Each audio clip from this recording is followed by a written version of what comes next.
Olá pessoal, bem-vindos ao primeiro episódio da nova série do BB Investimentos, a série chamada Conversa com Quem Decide.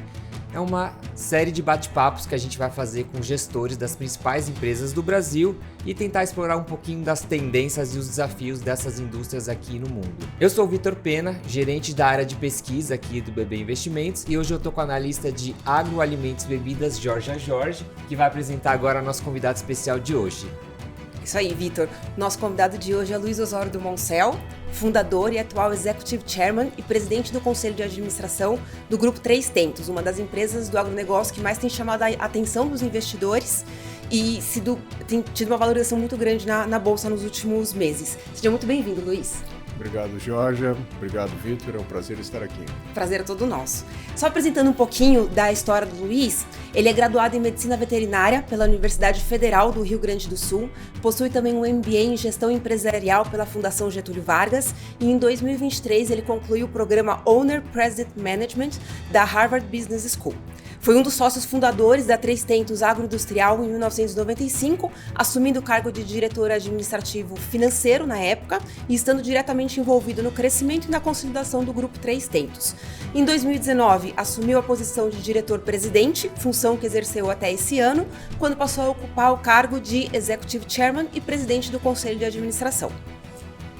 É isso então. Então nesse episódio a gente vai abordar um pouquinho da trajetória da Três Tentos, a estratégia de crescimento, vamos tentar passar um pouquinho de oportunidades e riscos da operação, tá bom? Fica com a gente!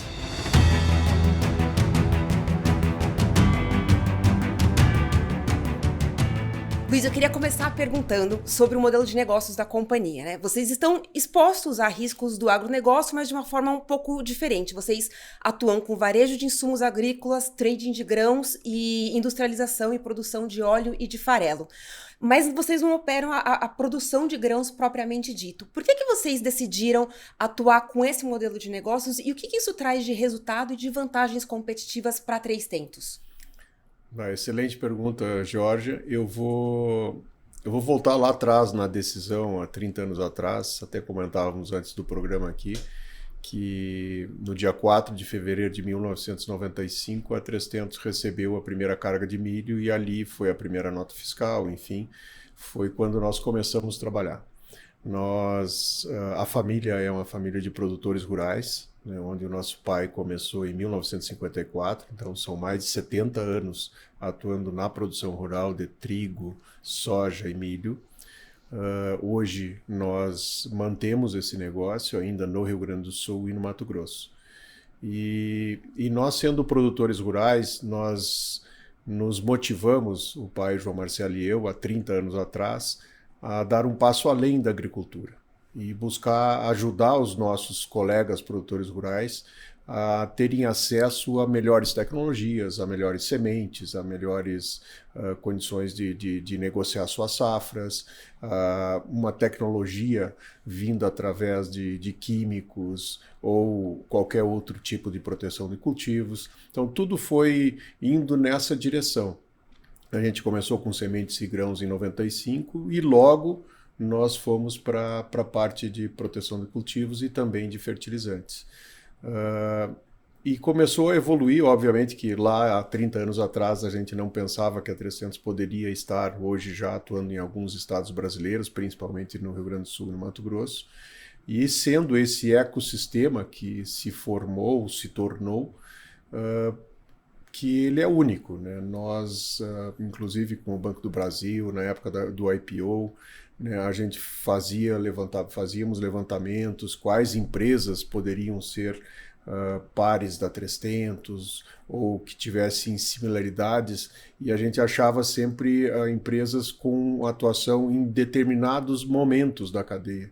Nunca, assim, desde assim, do relacionamento com a pesquisa, do melhoramento genético, da biotecnologia, até um navio chegando num porto no exterior, por exemplo. 100% comparável, né? Exato, 100% comparável a gente não identificava.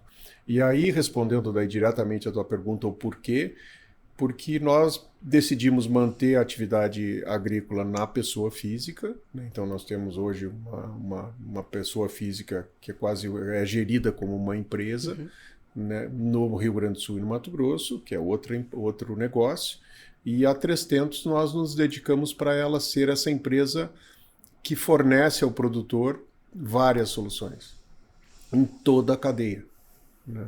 E obviamente que foi evoluindo da semente, do grão, do fertilizante, da produção de cultivos, da condução da lavoura, apoiando o produtor no manejo, na originação dos grãos e trading dos grãos, e desde 2013, então, a industrialização da soja, agora, o ano que vem, a industrialização de milho também. E aí a gente foi agregando valor. Assim, essa é a plataforma de negócios da 300. Isso nos traz uma certa mitigação de riscos, né? Claro que a gente sabe que o risco maior é do produtor, e a nossa responsabilidade é realmente fazer a gestão desse risco, né? Nós não ficarmos a 300 exposta ao risco de câmbio, o risco de mercado e tantos outros riscos que a agricultura nos oferece. Sim, com certeza.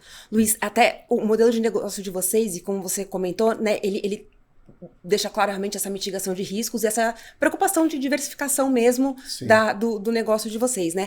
A gente vê também que, além dessa diversificação de negócios, vocês também têm uma diversificação de região de atuação, entrando no Mato Grosso, que está ganhando cada vez mais participação na receita total do grupo. Diversificação em relação às culturas trabalhadas, com o anúncio de que vocês vão trabalhar, por exemplo, com a canola no Rio Grande do Sul.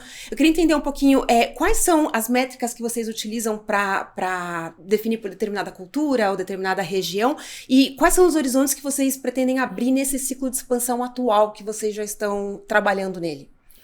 Bem, o início, acho que dá sempre para a gente se referir lá em 1995. Obviamente ele foi na nossa cidade natal, né, que é Santa Bárbara do Sul.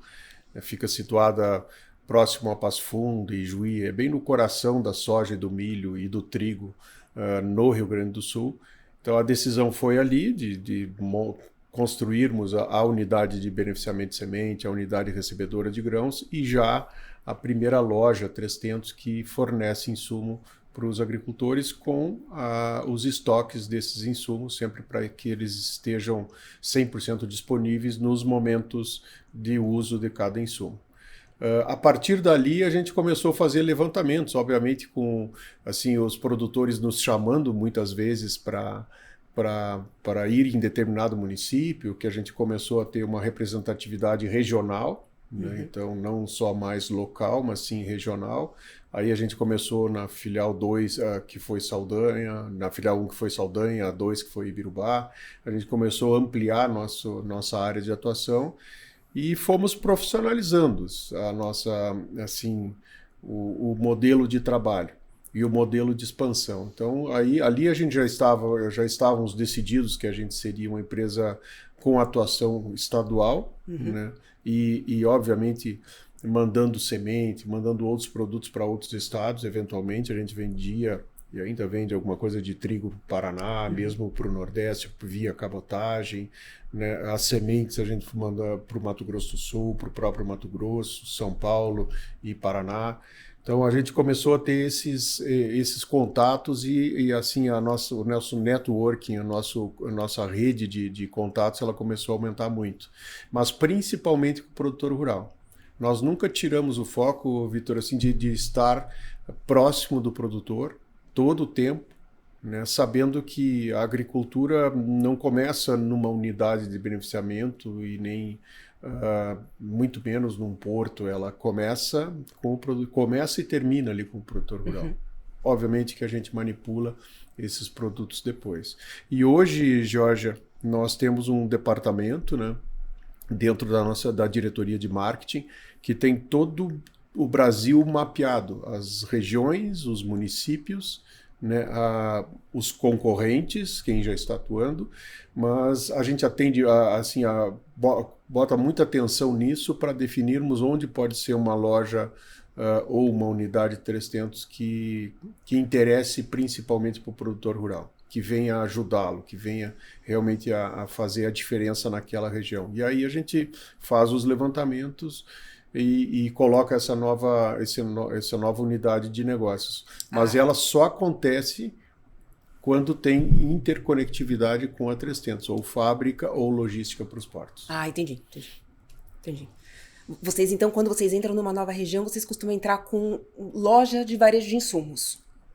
Ou não necessariamente? Não necessariamente. Tá. Por exemplo, a gente foi para o Mato Grosso e a gente colocou a loja e anunciamos que a gente foi, A o Banco do Brasil estava junto, a gente colocou a loja e anunciamos a fábrica. Tá, entendi. Aí o produtor rural, quando ele identifica, bem, essa empresa veio aqui, está colocando uma fábrica de esmagamento de soja, uma usina de produção de biodiesel, né, num terreno de 100 e poucos hectares, aqui na BR-163.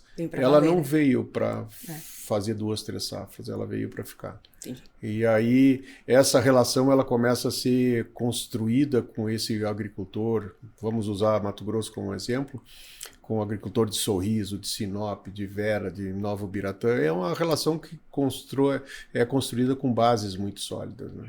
Com realmente uma empresa que tem histórico, que tem uma trajetória por trás e tem uma perspectiva de continuar evoluindo muito forte, porque a gente sabe que a tecnologia já mudou, já nos desafiou muito, mas vai continuar nos desafiando cada vez mais. Luiz, você falou uma palavra importante, desafios, né? E a gente sabe que um dos segmentos que a 3Tentos atua, que é o de varejo de insumos, ele vem passando por um momento ali de mais complexo, digamos assim, de margens mais espremidas por conta justamente do elevado custo de insumos, né? E a gente vê também alguns produtores rurais ali com alguma rentabilidade mais pressionada nas últimas safras e tal. Isso até levou um aumento de inadimplência e alguma certa restrição de crédito ali para compra de insumos. E aí, minha pergunta para você é como que vocês têm conseguido navegar por esse momento mais turbulento, digamos assim, e se vocês entendem que esse segmento na 3Tentos, ele tem sofrido como os concorrentes ou vocês têm conseguido navegar de uma forma mais tranquila? Essa comparação assim como os concorrentes, o quanto está sofrendo, Vitor, é difícil para nós fazermos, né? A 3Tentos está enfrentando assim esse momento e durante esses 30 anos a gente teve ups and downs sem dúvida nenhuma em todos os negócios e a nossa diretriz é realmente continuar numa trajetória de crescimento, mesmo que ela seja no agronegócio com toda a volatilidade que nós temos, ele vai ser de momentos mais favoráveis ou menos favoráveis. E os insumos, vamos reduzir, porque a 3Tentos tem 3 negócios assim, principais, insumos, grãos e indústria, né? Nos insumos, vamos dizer assim, esse descasamento, essa descompressão de preço que houve agora no último ano ou 2, ela começa bem antes, eu diria que ela começa no início da pandemia, né? Ali a gente identificou uma quebra na cadeia logística. Ali nós identificamos alguns produtos que estavam em faltas, algumas indústrias que paravam no exterior, e mesmo aqui no Brasil, a gente identificou isso, e isso trouxe um valor maior para esses produtos, né? Tanto assim o defensivo, às vezes até o fertilizante, né? A semente, obviamente, que ela é mais local, produzida localmente, então a gente conseguia ter. E isso trouxe uma elevação de custo muito alto, né? Assim como só que os grãos foram juntos. Então nós vimos Chicago bater, Jorge, tu deve lembrar disso, 21, 22, ele bateu R$18. A margem do produtor não foi pressionada, Não né? foi pressionada, só que depois, e aí o produtor seguidamente ele fala isso, né, que o preço do grão desce de elevador e o preço dos insumos desce de escada. Então teve um descompasso nessa. Assim. Então a segunda lavoura ficou cara depois desse momento de descompressão dos preços. E a própria guerra que nós identificamos, essa guerra que está acontecendo, Ucrânia-Rússia, ela ainda traz uma certa preocupação para o mercado, principalmente potássio, fósforo, enfim, assim, a gente consegue, obviamente, com outras origens, suprir, o próprio Marrocos conseguiu atender muito, né? A 3Tentos também tem bastante conhecimento desse mercado internacional, a gente nunca deixou faltar nenhum insumo para o nosso cliente, mas ele teve assim situações de preços um pouco assim diferenciadas em relação à receita dele, em relação ao custo, à produção, melhor dizendo. E aí o ano passado, a safra anterior, nós tivemos uma chuva excessiva no Rio Grande do Sul, Mesmo assim, se colheu 23 milhões de toneladas, talvez, 21, 22, 23 milhões de toneladas, mas nós tivemos uma estiagem no Mato Grosso. Muita quebra de produtividade. Muita quebra de produtividade. Não geral, mas num campo maior. Então, são as situações que o agro enfrenta. A 300 está preparada, obviamente, para isso.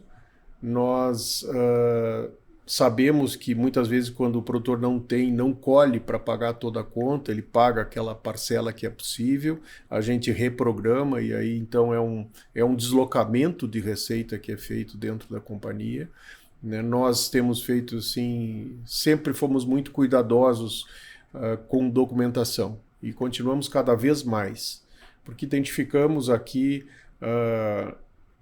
uma banalização, talvez, das RJs, que é um direito que o produtor tem, que o mercado tem de fazer, mas, na nossa opinião, aqui talvez na minha opinião pessoal, houve uma banalização. Então, para qualquer coisa, faz um RJ. Né? E isso traz para o produtor rural ou para o mercado, isso que tu comentaste antes, Vitor, assim, traz essa dúvida. Os custos isso vai ser repassado para o preço. Está sendo, melhor dizendo. Hoje a situação já é diferente, a gente já vê uma maturidade maior do produtor rural e ele realmente assim, organizando os pagamentos dos seus vencimentos, das suas contas, enfim, porque o produtor rural ele tem um patrimônio elevadíssimo, que é a terra. Né? Talvez é o ativo mais valioso que se tem, né? E também todas as máquinas, equipamentos, benfeitorias que tem nas propriedades, que as famílias devem continuar preservando isso muito. Né? E esse produtor, seja ele pequeno, médio ou grande, ele faça com que a sua propriedade volte a ser rentável como sempre foi. Né? Mas é a gestão cada vez mais desafiadora. Voltamos na palavra desafio. É desafiador para todos os players do mercado. Né? Perfeito. E aí, Luiz, falando então de outro segmento que é o de industrialização de grãos, né? A companhia ela está construindo uma indústria de processamento de milho, né? Lá no Mato Grosso. E aí eu queria que você comentasse um pouquinho sobre esse contexto setorial que fez vocês decidirem pelo investimento, né? E quais são as expectativas em relação a esse investimento, a essa nova planta. A decisão ela veio pela capacidade que o Brasil tem. Né? Então, nós enfrentamos o mundo, está se deparando com uma situação de food security, ou segurança alimentar, e energy security, ou segurança energética. Vamos dizer assim, as questões de alimento, energia e clima estão totalmente conectadas.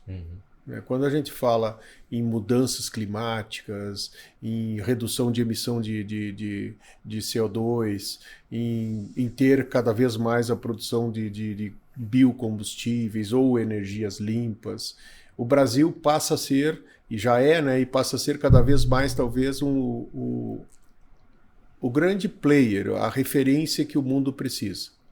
Né? Nós não teremos uma solução individual para o Japão, por exemplo. O Japão está fazendo tudo certinho, ele vai ter um ar melhor, o clima daí para o Japão não vai mudar, não é assim. A gente é difícil, muito desafiador, mas a solução que o mundo precisa ter ou buscar é uma solução para o planeta. E aí eu não tenho dúvidas que as energias limpas fazem parte dessa decisão. E aí o Brasil, por ser um clima tropical, né, nós aqui praticamente não temos inverno, o Rio Grande do Sul tem um friozinho ali de 0 grau talvez, mas nunca as oportunidades que nós temos para a utilização de biocombustíveis aqui, seja ele biodiesel ou seja etanol, são muito grandes. Num país que é um continente, né, onde nós vamos continuar percorrendo grandes distâncias, seja de caminhão, de carro, de trem ou de barcaças no Brasil, então fretes rodoviários, hidroviários e rodoviários, nós vamos continuar precisando desse biocombustível. Então a decisão no biodiesel lá atrás, em 2013, 14, foi nesse sentido.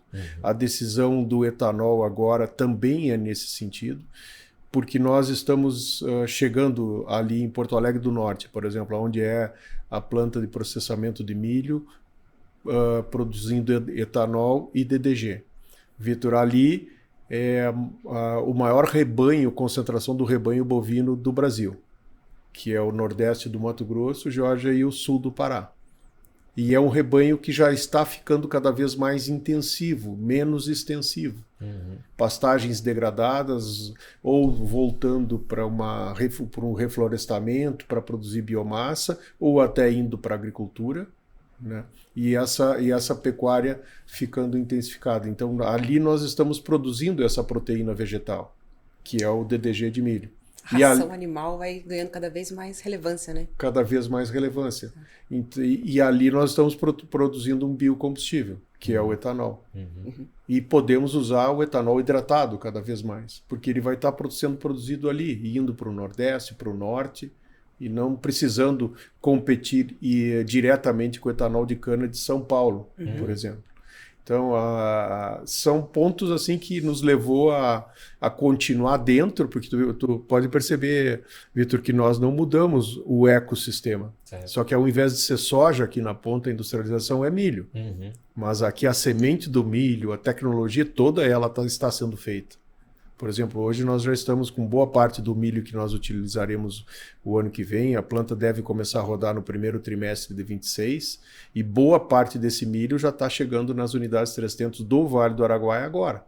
No início da colheita, já chegando, a gente vai estocar e a partir de janeiro ali, quando startar a planta, esse milho do produtor que nós vendemos a semente, que vendemos o fertilizante, que o apoiamos no manejo e tal, ele já está conosco e a gente já está projetando a safra de soja. É um ecossistema fechado mesmo. Fechado, né? funcionando.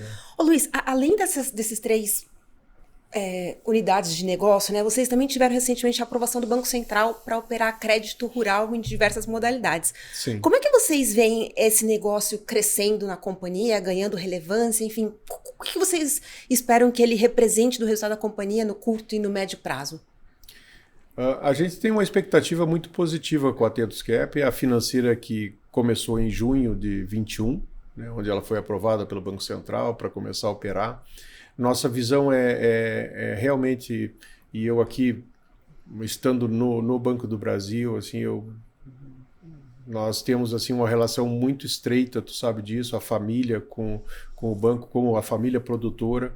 Né, a conta do nosso pai, aí, o João Osório, ele mostra o talão de cheque com muito orgulho, é de 1952. Olha só. Né, e a gente sempre teve e manterá essa relação muito próxima com o Banco do Brasil pela identificação que o banco tem com o agro brasileiro. Perfeito. E a Atentos Cap, ela, assim, de maneira humilde, mas muito disposta a fazer um trabalho diferenciado para o cliente 300, nós fazer esse apoio na gestão. Nós até utilizamos elevar a cultura financeira do produtor rural. Então, tudo que a gente fala com semente, fala com químico, biológico, manejos, nós estamos também provocando o produtor rural a ter uma gestão financeira melhor. Né? E obviamente que alcançando produtos que são produtos complementares, né? Agora o crédito rural, obviamente que nós não queremos competir com os grandes bancos, não é o nosso interesse esse, o nosso interesse é realmente complementar e ter assim, ou manter cada vez mais uma parceria com o Banco do Brasil e nós chegando junto nesse produtor para oferecer para ele e a nossa proximidade. Porque aqui, por exemplo, na Paulista que nós estamos agora, fica muito distante da gente ver se a soja floresceu, se começou a vagem ou não, e, enfim, se tem enchimento de grão, se não tem enchimento de grão. Usando apenas um exemplo, Jorge, e a 300 está muito próxima desse campo. Faz toda a diferença, campo, né? Então, saúde, nós termos uma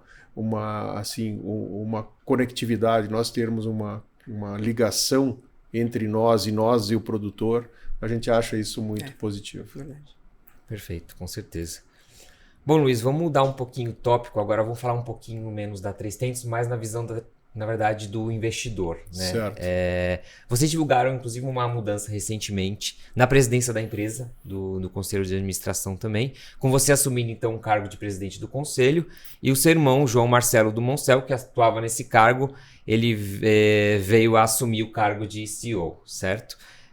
Que você ocupava anteriormente. Então, será que a gente pode dizer que essa mudança já foi feita pensando numa estratégia de sucessão da companhia? Por que ela foi tomada nesse momento? Certo.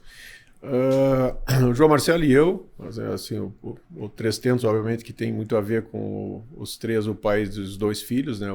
O pai se afastou da operação já há alguns anos, mas o João Marcelo e eu conduzimos durante esses 30 anos a 300, sempre lado a lado, né? E para nós, assim, o nome do cargo, ele até 2021, por exemplo, ou 20, ele não tinha tanta importância, ou não tinha importância, né? Era realmente cada um de nós, de forma organizada, desempenhando as suas funções. E continuamos depois do IPO, só que aí nós precisávamos, naquele momento, por uma questão de governança, de transparência, certo, nós deixarmos assim os cargos bem definidos, né?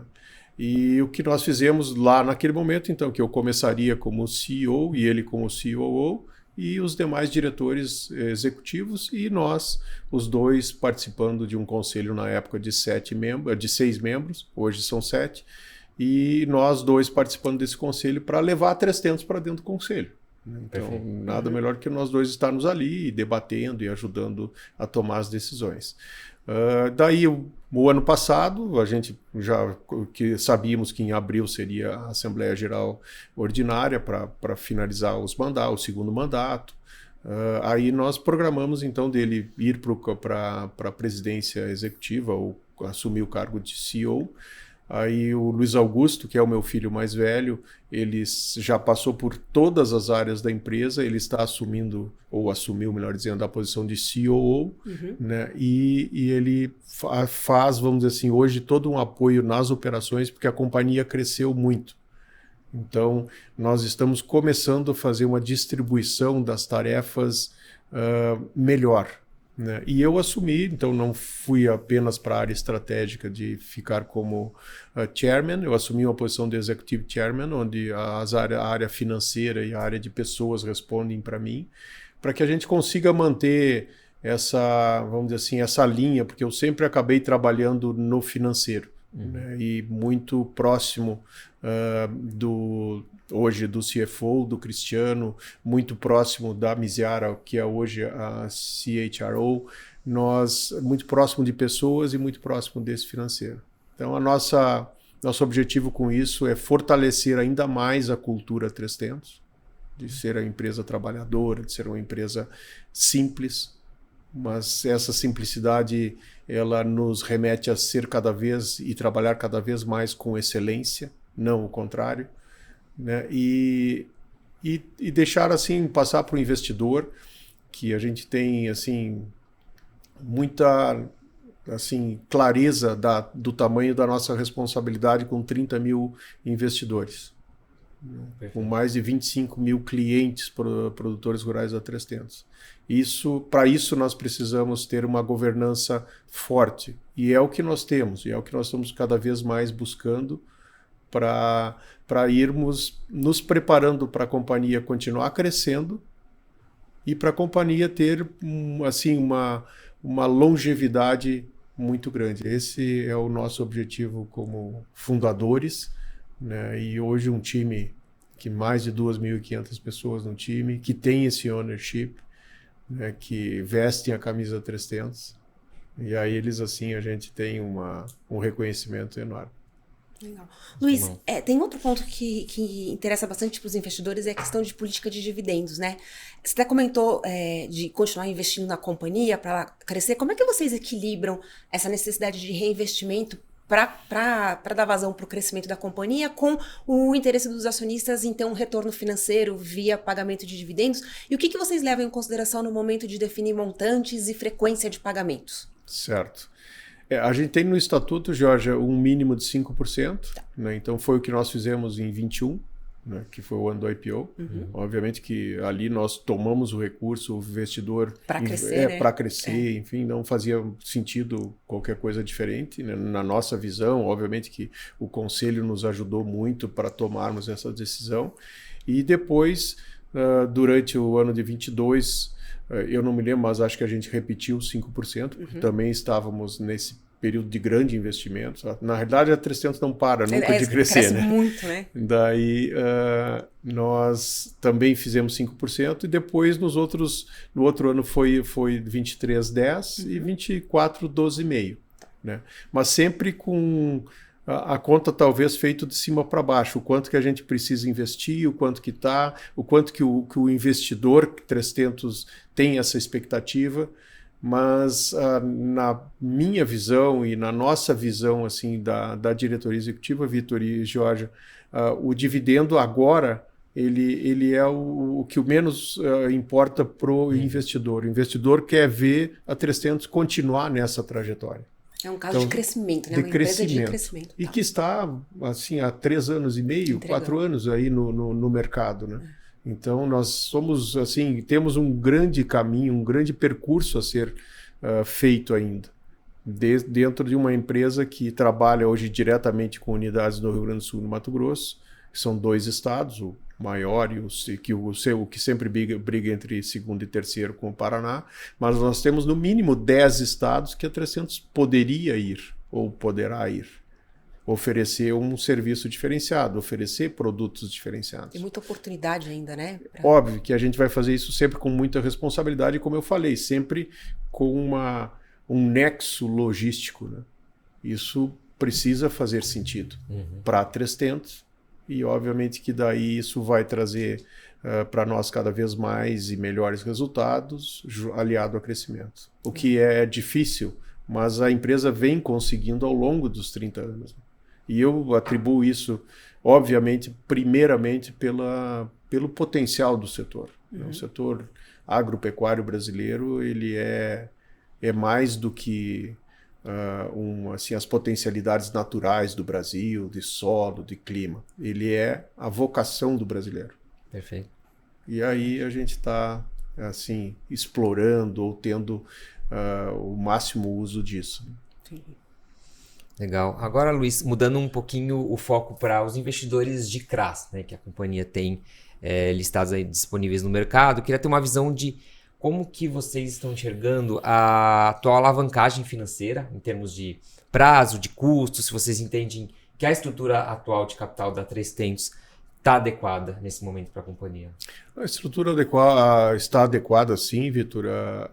A gente tem uma alavancagem baixa, né, que agora no primeiro TRI é algo em torno de dívida líquida EBITDA em torno de 0,3. Nós sabemos que tem um movimento no meio do ano que ele cresce em função da safra, as tomadas de recursos para compra de grãos, para carrego, para distribuir os navios durante o ano. Então a gente sabe que agora no segundo TRI, no terceiro TRI, nós vamos ter um crescimento dessa dívida líquida EBITDA e depois, a partir de outubro, então ele começa a voltar e faz isso todos os anos. Esse ano a gente vai ter esse ano e o ano que vem um pouco maior no meio do ano, em função até do investimento da usina de etanol. Então, que ali é um investimento que gira ao redor de 1 bilhão e 200 milhões de reais, somente na usina. O projeto de expansão da empresa até 2030 são 2 bilhões de reais. Está tudo on track, ou seja, nós estamos colocando tudo dentro dos prazos, até talvez um pouquinho antes, mas não quero ser aqui otimista. A gente mantém o primeiro TRI de 26 para começar a operar a usina de etanol. Então, a gente sabe bem desses movimentos, né, do indicador dívida líquida e EBITDA. Nós cuidamos isso com muita atenção, né? E assim, a estrutura de capital da 300, a geração de caixa que nós temos, nos permite a continuar crescendo e, obviamente, tendo resultado. Não sei se respondi a tua pergunta. Respondeu sim, e eu vou até engatilhar outra pergunta relacionada ao fluxo de caixa, né? Acho que vocês não são produtores rurais diretamente em Sim. si, mas, querendo ou não, a dinâmica de fluxo de caixa, ela é sazonal, mais sazonal, né? Então, vocês consideram que a Três Tentos enfrenta essa sazonalidade, assim como os produtores rurais, ou vocês consideram que a Três Tentos tem uma condição de previsibilidade maior? Eu acho que nós temos uma condição de previsibilidade maior. Nós temos, sim, os fluxos de insumos, por exemplo, ele é mais sazonal. Então, hoje, 22%, de 20% a 25% da receita da 300, ela vem do setor de insumos. Né? E esse percentual ele é mais sazonal em função de que tem a safra de verão, que é, por exemplo, a soja e o milho, safrinha, vamos colocar os dois na mesa, e a safra de inverno, que é hoje trigo, canola, aveia, enfim, que a 300 participa no fornecimento de insumos. Então a gente vê um movimento maior ou menor de receita e de recebimentos. Agora, a 300 como um todo, ela, com o ecossistema que a gente criou, de atuar no trading de grãos de janeiro a dezembro, a gente tem um programa de exportação de soja, de milho, de trigo, de farelo e até um pouquinho de óleo de soja. Quando a gente tem esse programa de exportação feito por ano, nós a semana que vem já vai ter o workshop de 2026 da Trading. Então nós já começamos a montar o que vai ser 2026. O 25 já está pronto. Né? E as fábricas, hoje 2 no Rio Grande do Sul e uma no Mato Grosso, têm o seu plano fabril até dezembro. E já está começando a montar junto com esse workshop o 2026. Então, independente se nós tivermos mais ou menos produção, essa fábrica vai funcionar, esse trading vai acontecer, porque nós estamos planejados para isso e com os contatos. Obviamente que no farelo a gente faz os frames, ou seja, a gente define o número de navios por mês, né, e os portos e o período de atracação. Isso nos dá uma maior previsibilidade. Né? Obviamente que o que nós trabalhamos é a proteção, sempre trabalhando físico futuro basis, ou seja, nós não ficamos assim correndo o risco de Chicago ou correndo o risco de câmbio. Nós fizemos a proteção disso e ficamos no físico e esperando o momento de esse físico protegido. Né? Então, isso dá segurança, eu diria, primeiro para o nosso cliente, para o produtor rural. Né? Que ele sempre vai ter o seu produto, ou a 300 estará sempre atuando no mercado de forma muito responsável. E, obviamente, que para nós, hoje, se Chicago for a 15, ou o dólar via 4 ou for a 7, a 300, obviamente, vai ter os seus impactos, mas nada de forma relevante, porque nós temos a proteção feita. Legal. Perfeito. Luiz, para fechar nosso bate-papo de hoje, eu queria que você comentasse um pouquinho sobre o que você está vendo de perspectivas para o agronegócio em 2025 e, principalmente, quais os desafios que você vê a Três Tentos enfrentando nos próximos 12 meses e como que vocês estão se preparando e estão enfrentando esses desafios? Eu vejo 2025 com muito otimismo. O produtor deixando para trás, vamos voltar na pandemia, que a gente começou o nosso bate-papo com isso, né? Daquele período de pandemia, quebra de cadeia logística, que ainda teve um impacto ou está tendo até agora. Né? Hoje nós já estamos vendo uma estabilização dos preços dos insumos, nós estamos vendo uma estabilização dos preços das commodities também. Então isso nos dá mais previsibilidade. Aí é trabalhar. E o produtor brasileiro sabe trabalhar, sabe fazer bem feito, sabe fazer simples, e temos uma condição de solo e clima aqui que vai nos permitir talvez quebrar. O USA já está botando, eu acredito, que 175 milhões a nossa safra para o ano que vem. Ela pode ser até maior que isso. Né? Já atingimos 170 com uma quebra importante no Rio Grande do Sul. Mesmo Mato Grosso do Sul, que também já quebrou um pouquinho. Mas eu acredito sim num 2025 positivo, com o produtor com as suas contas muito bem feitas. E para 300, os desafios é continuar crescendo com qualidade, continuar crescendo com segurança. Não dar o passo maior que a perna, assim, de maneira bem simples aqui na linguagem. Mas é dessa forma que nós vamos trabalhar, vamos continuar trabalhando, melhor dizendo.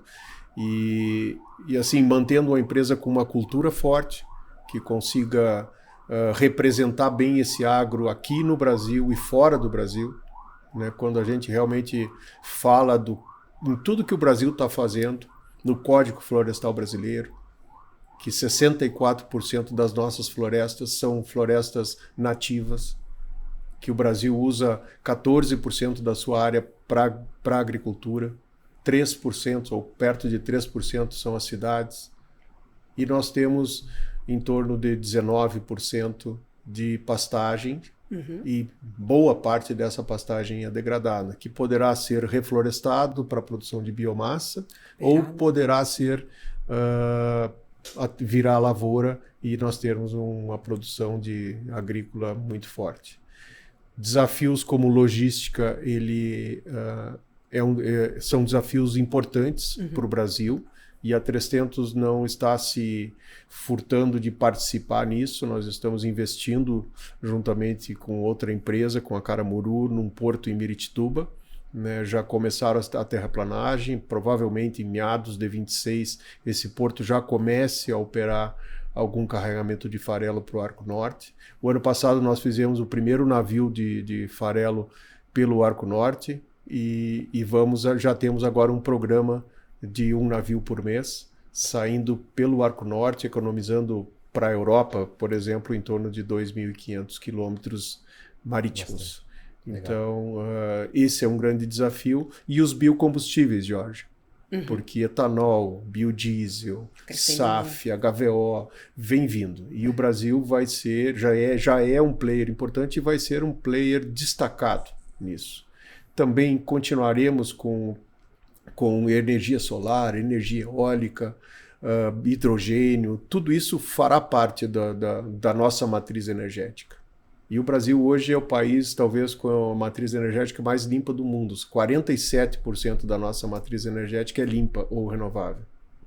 Então nós precisamos às vezes, assim, enxergar o que é de bom que o Brasil está fazendo. A força, né, do Brasil nessa. E precisamos, talvez, e eu agradeço aqui essa oportunidade, Vitor e Jorge, a gente precisa divulgar, fazer o spread desse good news aí. Né? Verdade. Aproveitando, então, só queria que você deixasse uma mensagem final para os nossos investidores de ações da 3tentos ou de crédito privado também. Enfim, fica à vontade. Ok. Obrigado, Jorge. Imagina. Obrigado, Vitor. A mensagem final, sem dúvida nenhuma, é acreditar nesse agro brasileiro. Um agro forte, um agro com produtor abnegado, trabalhador, né? E empresas que fazem um trabalho bem feito. A 3tentos continuará fazendo esse trabalho, a gente fica muito feliz pela oportunidade. Para nós é uma segurança estar trabalhando lado a lado com o Banco do Brasil. Obrigado. Bom, obrigado, Luiz. Então a gente chega hoje agora ao final do primeiro episódio da nova série Conversa com Quem Decide, e eu quero agradecer demais ao Luiz pelo tempo, por compartilhar sua visão aqui hoje e ajudar bastante aos investidores ali a entender melhor o modelo de negócio da 3tentos, uma empresa que se valorizou muito nesse último ano na bolsa, então os investidores realmente estão gostando bastante da tese de investimentos da companhia. Então a gente explorou hoje aqui os riscos, as oportunidades nesse mercado, então espero que vocês tenham gostado bastante hoje. Se você gostou desse episódio, não se esqueça de se inscrever no nosso canal do BB e compartilhar com seus amigos, né? Fique atento também para os nossos próximos bate-papos que a gente vai ter aqui na sequência. A gente vai trazer outras empresas, outros setores ali para poder conversar e discutir um pouquinho o que cada empresa está fazendo em prol ali do futuro de suas indústrias, tá bom? Além disso, não deixa de seguir o BBB no LinkedIn e acompanhar em primeira mão os conteúdos que a gente publica lá, tá bom? Obrigado, Luiz. Obrigado, Jorge. Obrigada, Muito Luiz. Obrigado. É isso aí, pessoal. Muito obrigado e até a próxima.